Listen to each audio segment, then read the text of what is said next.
Assalamualaikum warahmatullahi wabarakatuh. Alhamdulillah alladzi hadana li hadza wa ma kunna linahtadiya laula an hadanallah. Asyhadu an la ilaha illallah wa asyhadu anna Muhammadar Rasulullah. Wassalatu wassalamu ala asyrafil anbiya'i wal mursalin wa ala alihi wa sahbihi ajmain. Amma ba'd. Syukur alhamdulillah karena pada subuh hari ini kita masih diberi nikmat, kesempatan, kesehatan, kekuatan, terlebih lagi nikmat iman dan Islam, sehingga kita dapat melaksanakan salat subuh secara berjamaah. Salam dan salawat kepada Nabi kita Muhammad sallallahu alaihi wasallam beserta seluruh keluarga, sahabat, tabi'in, tabi'ut tabi'in, dan para pengikutnya yang setia, dan seluruh kita yang berada di masjid yang penuh mubarak ini. Sebagai rahmatan lil alamin, juga sebagai basyiran wa nadhiran, dan juga sebagai uswatun hasanah. Hadirin jamaah subuh yang dimuliakan Allah Subhanahu wa taala. Hampir setiap hari kita mendengar ayat yang dalam Al-Quran surah Al-Baqarah ayat 183. A'udzubillahi minasyaitonirrajim. Ya ayyuhalladzina amanu kutiba alaikumussyiyam kama kutiba alal ladzina min qablikum la'allakum tattaqun. Wahai orang-orang yang beriman, diwajibkan atas kalian berpuasa sebagaimana telah diwajibkan atas orang-orang yang sebelum kalian, agar kalian bertakwa. Tapi sudahkah kita menjadikan Al-Quran ini sebagai pedoman, sebagai petunjuk? Karena di dalam Al-Quran Allah sudah nyatakan hudan linnas, petunjuk bagi manusia secara umum, dan hudan lil muttaqin, petunjuk atau pedoman kepada seluruh orang-orang yang bertakwa secara khusus. Dan yang kedua, apakah kita sudah menghayati Al-Quran ini? Karena Allah sudah pertanyakan kepada kita semua, afala yatadabbaruna al-Quran, mengapa mereka tidak menghayati, tidak mentadabburi, tidak menelaah, tidak meneliti Al-Quran itu. Lau kana min indi ghairillah lawajadu fihi ikhtilafan katsiran. Seandainya Al-Quran itu bukan dari Allah, maka pastilah banyak pertentangan, banyak perselisihan, banyak pertengkaran, dan banyak macam-macam lagi yang tidak kita bisa jangkau. Itulah Al-Quran sebagai petunjuk baik bagi seluruh manusia secara umum maupun bagi orang-orang yang bertakwa secara khusus. Padahal Al-Quran ini adalah kebenaran dari Allah Subhanahu wa taala, maka kita tidak boleh ragu-ragu. Al-haqqu mir rabbika fala takunanna minal mumtarin. Dari ayat ini kita bisa jadikan sebagai pedoman, penghayatan dan pengamalan puasa, disingkat dengan P4. Ya, jadi harus kita amalkan puasa itu dalam kehidupan kita sehari-hari, karena puasa ini membuat kita bagus hatinya, bagus imannya, bagus amalnya. Karena itu di dalam Al-Quran untuk menjadikan kita bertakwa yang disebut dengan hikmah puasa, itu ada 4 ciri-ciri orang yang bertakwa, sebagaimana di dalam Al-Quran surah Ali Imran ayat 133 dan 134. Sebagaimana firman Allah dalam Al-Quran tersebut, A'udzubillahi minasyaitonirrajim.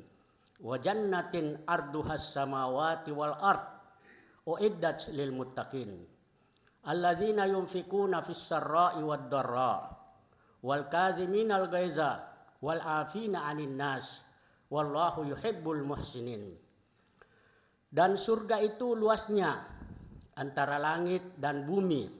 Itu telah disiapkan, telah disediakan untuk orang-orang yang bertakwa, yaitu pertama, orang-orang yang suka menginfakkan hartanya, baik ketika dalam keadaan lapang ataupun dalam keadaan sempit. Dan yang kedua, yang bisa menahan emosinya ketika dia marah. Dan yang ketiga, dapat memaafkan semua manusia. Dan yang terakhir, yang keempat, Allah mencintai orang-orang yang berbuat baik. Maka di sini juga terdapat 4P, dan kita harus hindari juga yang namanya 4P. P yang pertama adalah pemurah. Kita harus mudah memberi, mudah menyayangi sesama dengan membantu, baik itu berupa moral ataupun material. Karena Allah Subhanahu wa taala berfirman, ya ayyuhallazina amanu anfiqu mimma razaqnakum min qabli ayyatiya yaumun la bai'un fihi wala khullatun wala syafa'ah. Al-Baqarah ayat 254. Wahai orang-orang yang beriman, infakkanlah apa yang telah kami karuniakan kepadamu sebelum datang hari di mana hari itu tidak ada lagi jual beli, tidak ada lagi tolong menolong, tidak ada lagi syafaat di antara kalian. Dan juga Allah Subhanahu wa taala berfirman, wa ma tunfiqu min khairin yuwaffa ilaikum wa antum la tuzlamun. Al-Anfal ayat 6. Dan apa yang kamu infakkan itu baik bagimu dan Allah akan menggandakan balasannya kepadamu dan kalian tidak akan dianiaya. Juga Allah Subhanahu wa taala berfirman, wa ma tunfiqu min khairin fali anfusikum wa ma tunfikuna illa bitigaa wajhillah. Dan apapun yang kamu infakkan berupa kebaikan, maka itu untuk dirimu sendiri. Dan apa yang kamu infakkan itu hanyalah untuk mendapatkan ridho Allah semata-mata. Pernah ada suatu kejadian di Mesir, itu seorang profesor mendapatkan ibu yang sedang memungut daging-daging yang jatuh dari penjual daging tersebut untuk dimakan sehari-hari keluarganya selama sepekan. Pada waktu itu profesor ini melihat keadaan ibu tersebut sehingga dia merasa kasihan. Maka dia bantu ibu itu dengan memberi uang kepada si penjual untuk diberikan setiap pekan itu daging. Dan ditanya, berapa yang kamu butuhkan? Saya hanya butuhkan 2 kilo untuk sepekan bersama anak-anakku. Kalau begitu saya bayar setahun penuh untuk kamu makan 2 kilo setiap pekan.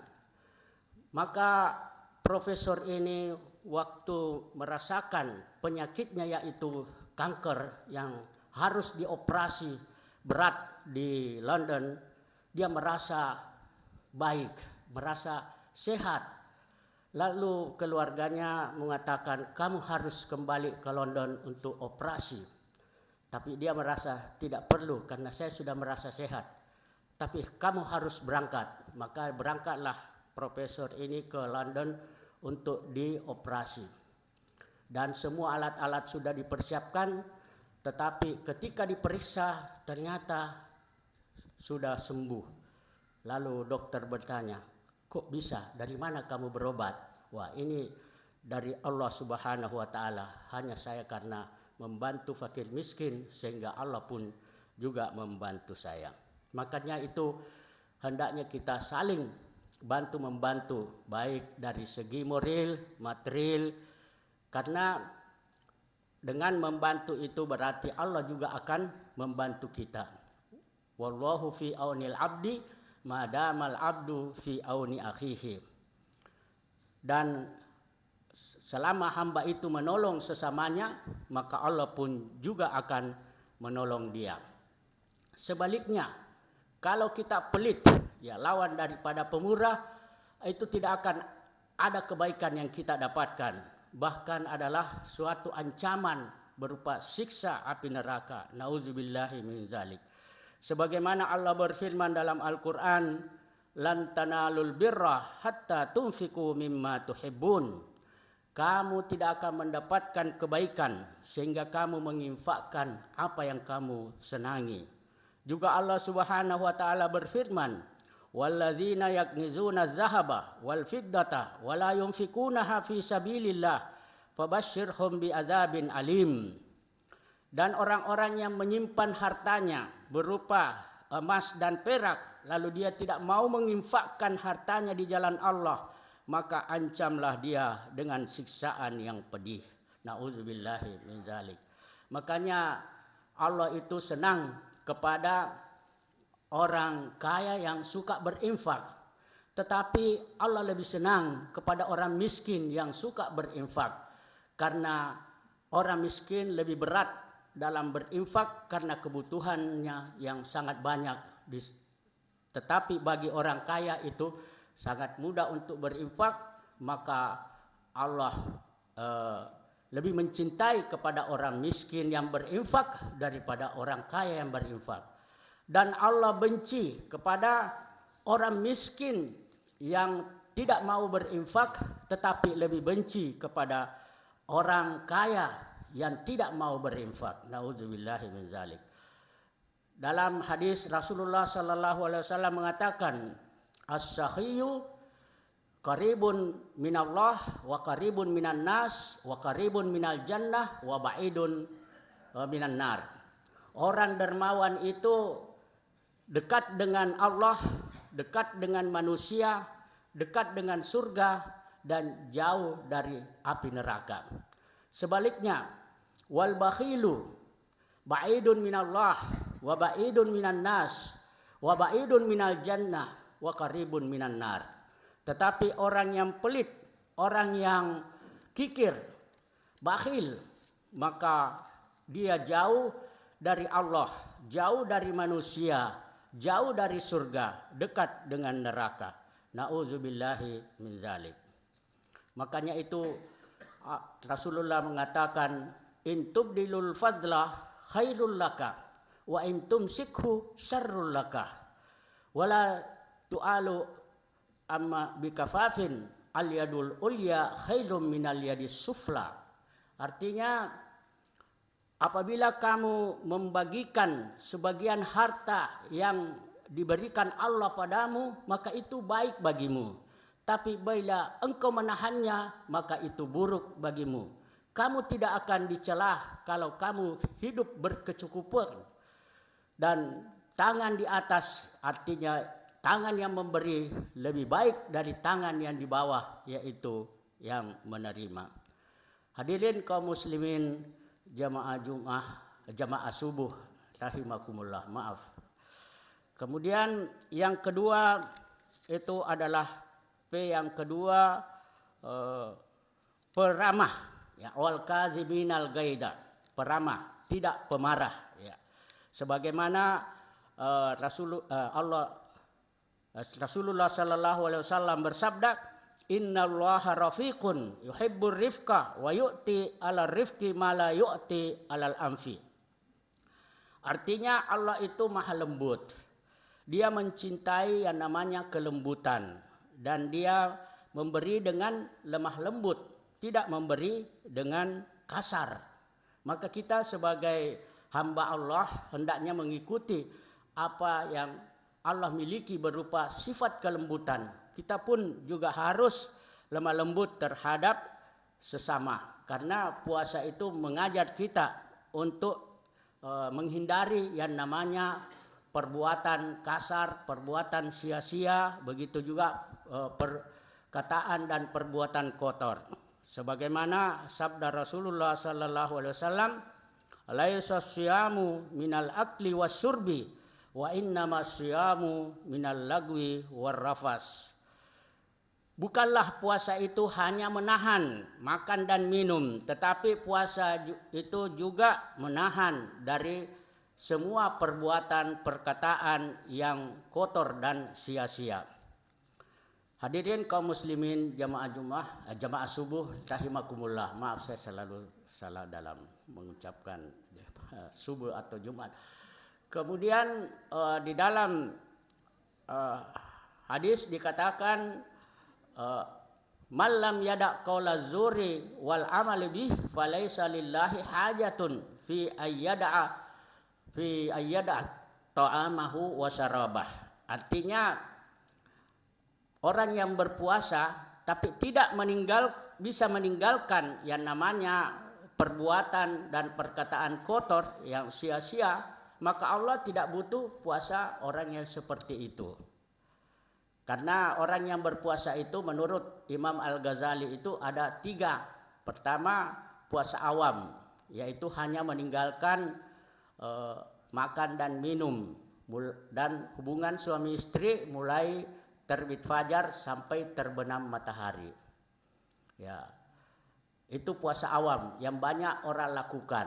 Puasa yang seperti ini banyak orang yang lakukan tetapi tidak mendapatkan apa-apa dari puasanya. Ya, kam min shaimin laisa lahu min siyamihi illal ju' wal atas.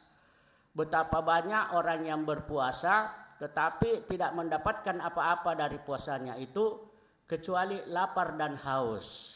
Karena hanya meninggalkan yang sah berupa puasa tetapi tidak meninggalkan yang namanya dosa-dosa. Nah, ini puasa yang sia-sia.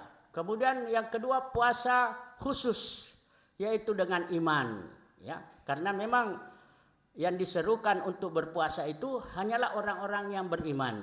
Ya ayyuhallazina amanu kutiba alaikumussyam.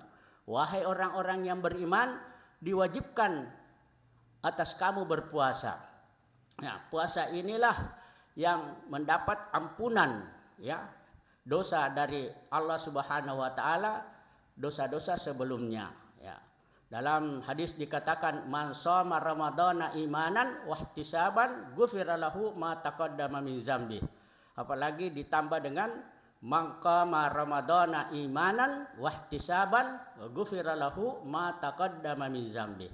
Barang siapa yang berpuasa dan qiyamul lail, ya, dengan iman dan mengharapkan pahala hanya dari Allah Subhanahu wa taala, maka dosa-dosa sebelumnya diampuni oleh Allah. Yang ketiga puasa khawasul khawas, yang lebih khususnya orang khusus. Di samping puasanya seperti puasa orang pertama, ditambah dengan seperti puasanya orang kedua, yaitu meninggalkan dosa-dosa, kemudian juga meninggalkan yang namanya dosa-dosa hati. Karena yang namanya hati itu juga ada dosa atau penyakit seperti takabur, ria, ujub, dengki, iri dan lain sebagainya. Maka kita harus jadi orang yang berpuasa seperti puasa orang yang minimal kedua, kalau bisa kita tingkatkan seperti puasa yang tingkat ketiga. Hadirin kaum muslimin jamaah subuh rahimakumullah, ya. Maka itu kalau kita dalam berpuasa tidak boleh marah-marah. Kalau ada yang marah-marah sama kita atau ada yang mengejek kita atau mengajak kita untuk bertengkar, maka katakan inni shaimun, ya, katakan aku sedang berpuasa. Bukan berarti nanti setelah puasa saya akan balas. Itu namanya tidak tepat. Makanya ada seorang berkata kepada Rasulullah, ya Rasulullah, murni bi amalin wa uqallil wahai Rasulullah, suruhlah aku amal yang tidak perlu lagi aku banyak bertanya kepadamu. Maka Rasulullah menjawab, la tagdob, jangan marah. Kemudian diulang lagi pertanyaannya seperti tadi, maka Rasulullah menjawab jawaban seperti tadi juga, la tagdob, jangan marah. Nah, ini bagi orang yang suka marah, hendaknya kita beri nasihat, jangan marah. Karena marah itu bisa menjadikan orang menyesal kemudian. Ya, juga pernah Abu Darda bertanya kepada Rasulullah, ya Rasulullah, dullani ala amalin yudkhiluni al jannah, qala la taghdab. Abu Darda bertanya, wahai Rasulullah, tunjukkan kepadaku amal yang bisa memasukkan aku ke surga. Maka beliau menjawab, la taghdab, jangan marah. Maka Rasulullah menyambung hadisnya yang berbunyi, laisa syadidu bisur'ah wa innamas syadidu alladzi yamliku nafsahu indal ghadab. Artinya orang yang kuat itu bukanlah yang berotot, yang punya tenaga kuat, tetapi yang dimaksud orang kuat itu adalah yang mampu menahan nafsunya ketika dia marah. Hadirin kaum muslimin jamaah subuh rahimakumullah. Yang ketiga, wal afina anin nas, yaitu pemaaf, lawannya adalah pendendam. Ya. Rasulullah sallallahu alaihi wasallam bersabda, at-tawadu'u la yazidul abdu illa rif'atan fatawada'u yarfa'ukumullah. Orang yang rendah hati, ya bukan rendah diri. Bedakan antara rendah diri dengan rendah hati. Kalau rendah diri itu takut menghadap kepada orang-orang besar. Tetapi kalau tawadu ini seperti orang yang berilmu tinggi tetapi dia tidak sombong, tidak takabur. Maka rendah hati itu tidak menambah seorang hamba kecuali dia meningkat derajatnya, diangkat oleh Allah. Maka rendah hatilah kamu, niscaya Allah akan mengangkat derajatmu. Wal afu la yazidul abdu illa izzan. Ya, dan memberi maaf itu tidak bertambah kecuali kemuliaan. Maka berilah maaf, fa'fu ya izzukumullah. Berilah maaf karena Allah akan memuliakanmu. Jadi dalam ayat itu wal afina anin nas, memberi maaf, bukan meminta maaf. Karena kebiasaan kita dapatkan di masyarakat itu selalu mohon maaf, padahal kita harus maafkan. Ya. Kemudian wassadaqatu la tazidul mal illa kasratan fatasaddaqu yarhamkumullah. Dan sedekah itu tidak bertambah kecuali bertambah banyak, bukan berkurang. Ya, karena biasanya orang yang tidak mau berinfak dia merasa berkurang hartanya, tetapi sebenarnya kalau menurut hadis ini bukan berkurang, tetapi bertambah. Karena Allah membalas lebih daripada apa yang kita sedekahkan. Maka Rasulullah mengatakan, fatasaddaqu yarhamkullah. Bersedekahlah kamu, niscaya Allah akan menyayangimu. Juga Rasulullah sallallahu alaihi wasallam bersabda, ala unabbiukum bima yusrifullah bihil bunyan wa yarfa'ud darajat. Maukah kamu kusampaikan apa yang bisa Allah muliakan dan mengangkat derajat? Qalu na'am ya Rasulullah, betul wahai Rasulullah.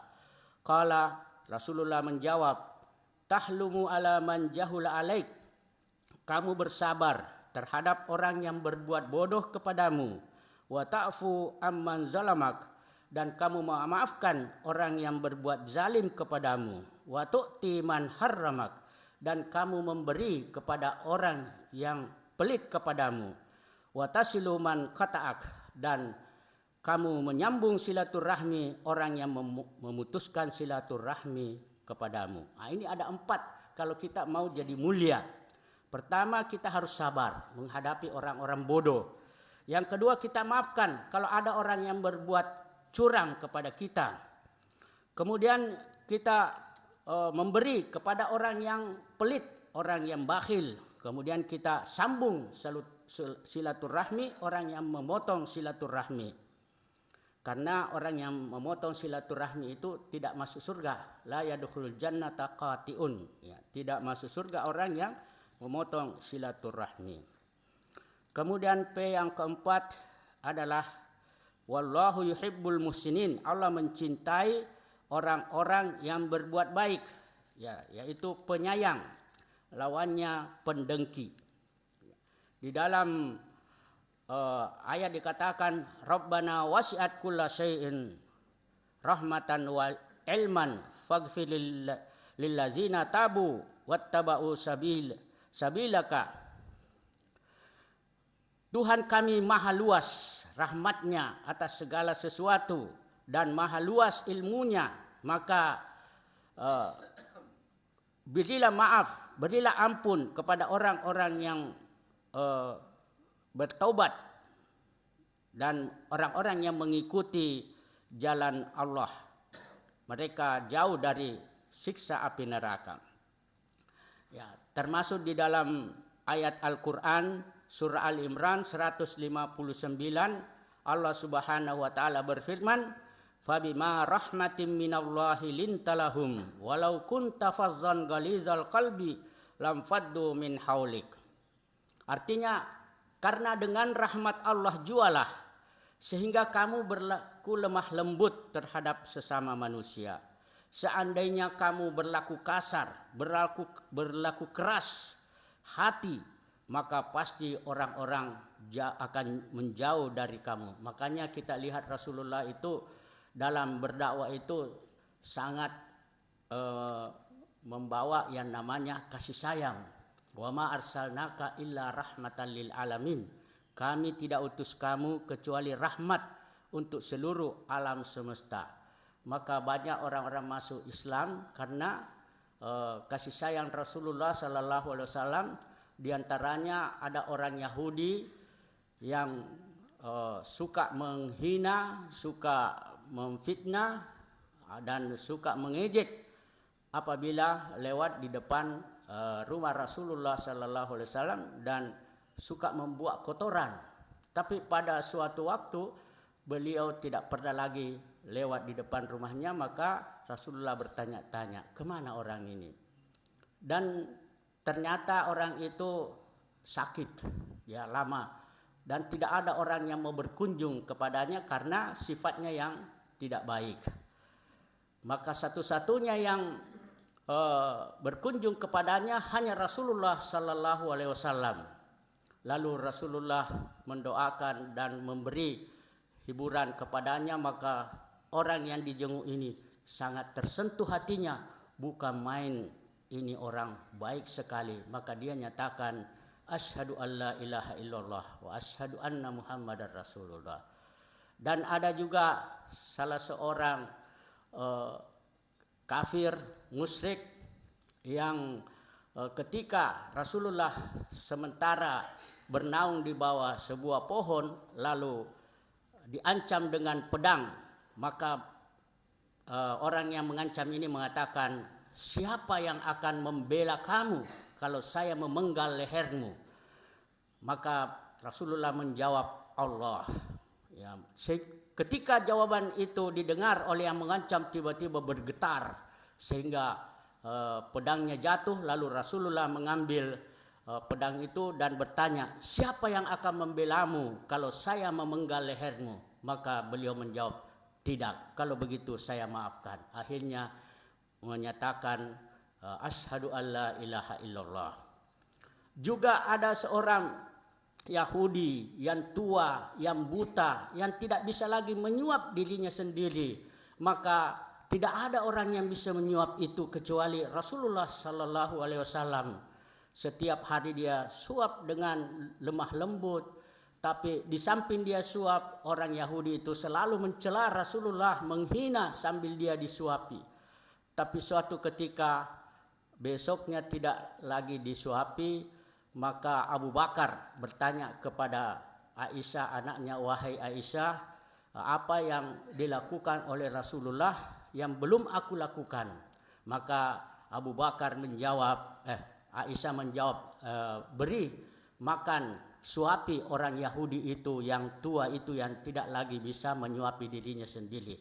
Maka Abu Bakar melakukan apa yang pernah dilakukan Rasulullah, tetapi mempunyai perbedaan dalam penyuapan itu. Maka orang Yahudi ini bertanya, "Siapa kamu?" Maka Abu Bakar menjawab, "Siapa lagi kalau bukan orang yang kemarin?" Tidak, beda orang kemarin dengan saya, beda dengan kamu, ya, dengan kamu yang menyuapi. Maka Abu Bakar menjawab, "Yang kemarin itulah Nabi Muhammad sallallahu alaihi wasallam." Baru dia menyesal, mana itu orang yang dahulu yang menyuapi saya, ternyata dia adalah Rasulullah sallallahu alaihi wasallam.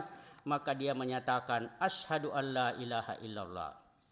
Maka itu Rasulullah bersabda, "Man la yarhamun nas la yarhamuhullah."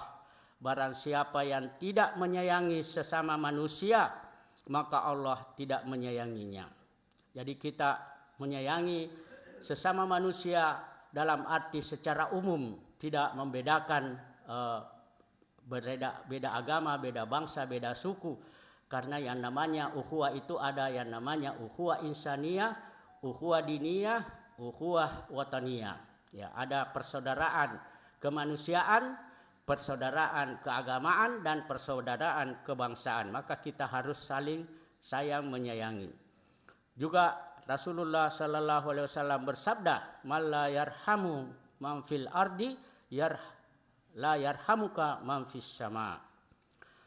Barang siapa yang tidak menyayangi yang ada di bumi, maka dia tidak akan disayangi yang ada di langit. Yang di bumi maksudnya selain manusia juga kita harus sayangi, seperti tumbuh-tumbuhan, seperti alam semesta, hewan, dan lain sebagainya. Ya. Niscaya apabila kita menyayangi mereka, maka Allah pun akan menyayangi kita. Juga Rasulullah sallallahu alaihi wasallam bersabda, "Wala taqata'u, wala tadabaru, wala tabaghadu, wala tahasadu, wa kunu ibadallahi ikhwanan." Janganlah kalian saling memutuskan silaturahmi, dan janganlah kalian saling membelakangi, dan janganlah kalian saling membenci, dan janganlah kalian saling mendengki, tetapi jadilah kalian hamba-hamba Allah yang bersaudara. Apalagi persaudaraan dalam ukhuwah diniyah, karena ukhuwah diniyah itu jauh lebih kuat daripada ukhuwah yang lain. Karena di dalam Al-Quran dinyatakan, "Innamal mu'minuna ikhwah." Sesungguhnya orang-orang yang beriman itu adalah bersaudara. Maka kita harus juga merasa kalau saudara kita yang dianiaya seperti di Palestina, di Gaza, di negara-negara lain, kita harus merasakan bahwa kita juga ikut merasa pedih, merasa sedih. Paling tidak kita doakan mereka supaya mereka dibantu oleh Allah, ditolong oleh Allah Subhanahu wa taala. Karena Rasulullah sallallahu alaihi wasallam bersabda, "Man la yahtamma bi umuril muslimin falaisa minhum." Barang siapa yang tidak peduli terhadap sesama orang Islam, maka dia bukan termasuk golongan mereka, yaitu bukan termasuk orang Islam. Makanya itu persaudaraan itu seperti satu batang tubuh. Apabila salah satu anggota tubuh yang sakit, maka seluruh anggota tubuh juga ikut sakit. Ya. Dan orang yang beriman dengan sempurna itu adalah yang mencintai saudaranya seperti dia mencintai dirinya sendiri. Jadi kalau dia cinta dirinya, maka dia juga harus mencintai saudaranya. Kalau dia senang diberi, maka dia juga harus senang memberi. Kalau dia tidak senang dibenci atau dihina, maka dia juga jangan menghina. Ya, demikian mudah-mudahan ada manfaatnya. kurang lebihnya mohon maaf. Hadanallah wa iyyakum ajmain. Wassalamualaikum warahmatullahi wabarakatuh.